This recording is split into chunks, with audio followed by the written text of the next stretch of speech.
नमस्कार, मी अभिलाषा. सौभाग्य मंगळसूत्र चॅनलमध्ये तुम्हा सर्वांचे खूप खूप स्वागत आहे.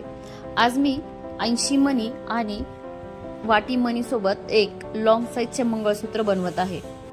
त्यासाठी मी 4 लाईनचे क्रिस्टलचे मणी यूज करत आहेत. नॉर्मल काळ्या मण्यांपेक्षा क्रिस्टलचे काळे मणी हे दिसायला थोडेसे अट्रॅक्टिव्ह दिसतात आणि त्याची शाईन जात नाही, त्याच्यामुळे ते टिकायलाही चांगले टिकतात. सगळ्यात आधी मागच्या साईडला 4 लाईनचे क्रिस्टलचे मणी मी ववून घेतलेले आहेत. ते तुम्ही कमी किंवा जास्त तुमच्या आवडीनुसार बनवू शकता. आणि त्यानंतर एक सोन्याचा मणी आणि त्यात 3 काळे मणी याप्रमाणे मी ववून घेतलेले आहेत. मणी 80 आहेत आणि पदर 4 आहेत, त्यासाठी प्रत्येक पदरात 10-10 मणी मी ववून घेतलेले आहेत.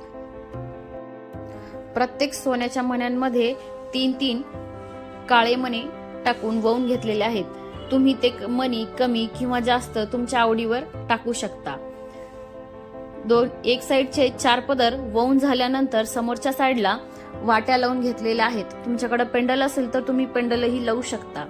ज्याप्रमाणे एक साइड आपली ववून झालेली आहे त्याचप्रमाणे दुसऱ्याही साइड ववून घ्यायची आहे.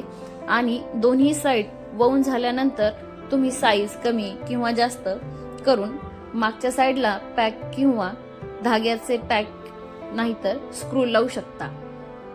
हे लॉंग साईजचे 4 पदरचे काळ्या मण्यांसोबत गंठण बनवून तयार झालेले आहे. हे तुम्हाला डिझाईन कशी वाटली हे मला नक्की सांगा. आणि तुम्ही हे डिझाईन तुमच्या स्वतःसाठी घरी बनवू शकता. फक्त जर डिझाईन सोन्याच्या मण्यांमध्ये बनवत असाल तर सोन्याच्या मण्यांची थोडीशी काळजी घेऊन बनवा. पुन्हा भेटू अशाच एका नवीन व्हिडिओ आणि नवीन डिझाईन सोबत. तोपर्यंत पाहत राहा आमचे चॅनल.